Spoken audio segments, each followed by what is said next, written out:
Pada episode sebelumnya, saya membahas tentang sejarah 1325 atau lengkapnya Resolusi Dewan Keamanan PBB 1325 tentang perempuan, perdamaian, dan keamanan.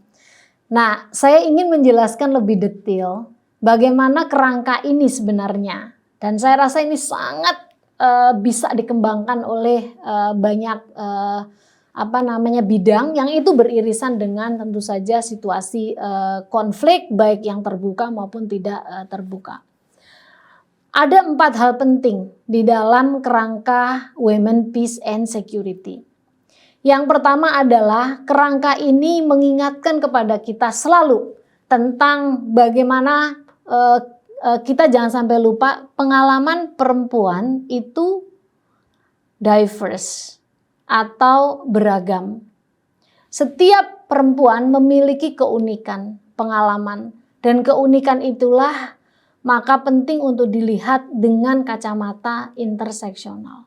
Maksudnya kacamata interseksional itu adalah kalau konflik terjadi di sebuah tempat, ada misalnya etnis Dayak, perempuan Dayak, dan perempuan Madura misalnya di konflik yang terjadi di Indonesia. Mereka memiliki pengalaman yang berbeda. Jadi cara pandang kita tidak boleh hanya melihat perempuan Dayak saja atau perempuan Madura saja, tapi juga harus ada interseksional yang lainnya. Dia tinggal di wilayah mana, dia memiliki afiliasi politik dengan siapa, dan dia punya sejarah apa terkait dengan situasi konflik.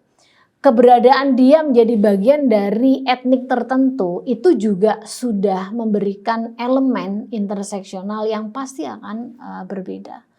Kalau kita bisa melihatnya dengan kacamata yang lebih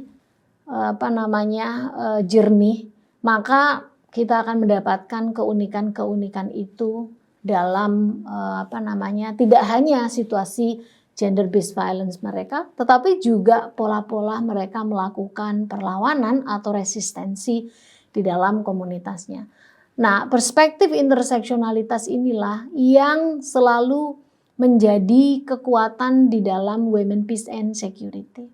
Yang kedua adalah tentu saja perlu diingat dan selalu diingat bahwa gender based violence, kekerasan seksual itu bagian dari pelanggaran HAM.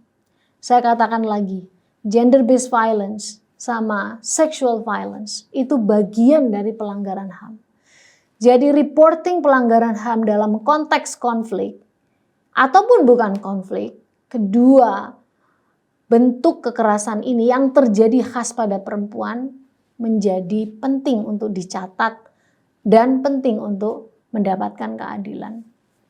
Dalam konteks inilah di wilayah konflik kita telah banyak terdokumentasi kasus-kasus terkait dengan kekerasan berbasis gender maupun kekerasan seksual. Misalnya dalam sejumlah konflik di dunia, genosida Rwanda misalnya telah menyebutkan sekitar 250.000 sampai 500.000 perempuan dan anak diperkosa selama konflik itu terjadi. Lebih dari 60.000 perempuan pada konflik Sierra Leone dan Herzegovina dan Bosnia, hampir 50.000 perempuan.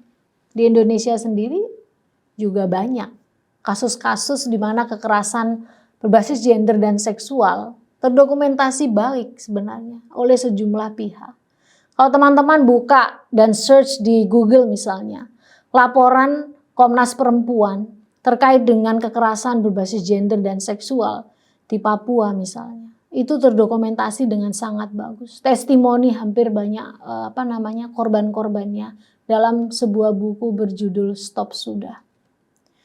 Buku yang dikeluarkan oleh Ajar misalnya, yang berjudul Ini Saya, itu juga sebuah dokumentasi tentang bagaimana para perempuan-perempuan di wilayah Papua mengalami kekerasan berbasis gender dan kekerasan seksual. Buku yang juga tak kalah hebatnya dan ditulis oleh seorang jurnalis, Our Bodies They Battlefield itu juga menyuguhkan data-data di semua konflik di dunia. Jutaan perempuan dan anak menjadi korban konflik dan itu spesifik kepada kekerasan seksual dan kekerasan berbasis gender. Dan ini semua yang membuat kemudian dunia mengatakan bahwa, termasuk PBB, kekerasan seksual adalah taktik perang. Maka dari itu ini adalah kejahatan perang yang perlu untuk selalu diingatkan dan dicarikan keadilan buat korbannya. Yang ketiga, dalam kerangka Women, Peace and Security adalah bicara tentang partisipasi politik perempuan. Partisipasi perempuan di dalam semua level pengambilan kebijakan itu penting. Tapi partisipasi perempuan dalam konteks resolusi konflik itu juga hal yang sangat ditunggu-tunggu bagaimana ini bisa maju. Karena dunia nggak terlalu maju dengan hal ini.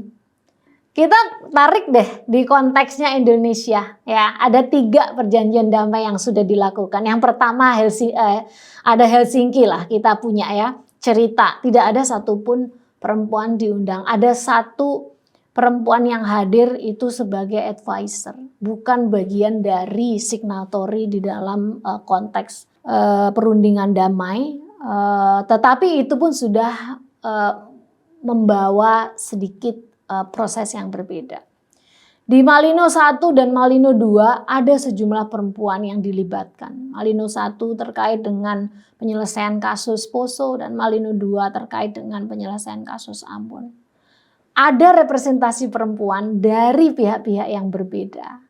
Tapi sayangnya kedua perjanjian damai ini tidak terlalu dimonitor implementasinya di lapangan. Jadi nggak ada hubungannya antara development yang sedang berjalan di lapangan pasca konflik dengan apa yang sebenarnya tertuliskan di dalam perjanjian damai. Ada banyak missing teman-teman dalam konteks ini. Tetapi penting untuk memastikan bahwa partisipasi perempuan mesti ada. Apa sih gunanya? Tentu saja hadirnya saja perempuan di dalam perundingan damai sudah memberikan efek berbeda. Ada perempuan di dalam sebuah ruangan, maka mau nggak mau memaksa kita untuk membicarakan tentang, hey, konflik itu dampaknya apa pada perempuan. In specific, dampaknya pada perempuan juga dampaknya kepada anak-anak. Yang kedua, hadirnya perempuan di dalam konteks kita berbicara tentang persoalan penyelesaian konflik akan membawa kita kepada penelusuran tentang lapis-lapis dampak yang lebih dalam lagi kepada perempuan-perempuan, khususnya perempuan yang mereka memiliki status sebagai kelompok marginal. Oke, kelompok perempuan yang majority mereka terdampak, yang minoritas atau yang termarginal mereka juga terdampak berbeda, dan itu penting untuk direkognisi dan penting untuk diintervensi dengan pendekatan yang berbeda. Yang keempat adalah pengakuan agensi perempuan, adanya maupun keberadaan peace builders di masyarakat kita sudah banyak didokumentasikan oleh dunia. Di banyak konflik, dan bisa di Google, berapa banyak perempuan-perempuan yang merelakan dirinya mengambil langkah maju untuk menyelamatkan para masyarakat yang terkena dampak konflik. Cerita di Aceh pada saat perang terjadi, para perempuan-perempuan inilah, mereka tidak pergi ke gunung-gunung atau ke hutan-hutan. Merekalah yang menyelamatkan dan menjaga komunitas. Mereka mengambil alih semua kepemimpinan di masyarakat Aceh pada saat itu, termasuk persoalan administrasi desa, semua dikerjakan oleh perempuan. Di belahan dunia yang lainnya, misalnya di Liberia, terkenal banget. Teman-teman bisa cek melalui filmnya Pray the Devil Back to Hell. Bagaimana perempuan-perempuan itu menggalang pesan damai, kemudian menjadikan itu sebuah gerakan yang konkret untuk menghentikan perang bersaudara yang bertahun-tahun telah berjalan. Di belahan dunia yang lainnya, misalnya di wilayah Palestina, perempuan-perempuan ini mampu mereka menembus batas untuk membangun koalisi dengan perempuan di Israel. Dan sejumlah yang lainnya, ternyata tujuan mereka adalah perdamaian, bukan segregasi.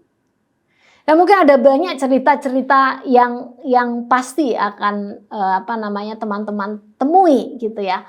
Bagaimana agensi perempuan ini bekerja dan mereka penting untuk direkognisi, mereka juga penting untuk dilindungi karena mereka juga merupakan target yang juga disasar oleh sejumlah orang yang merasa terganggu dengan pola kerja para perempuan perdamaian ini.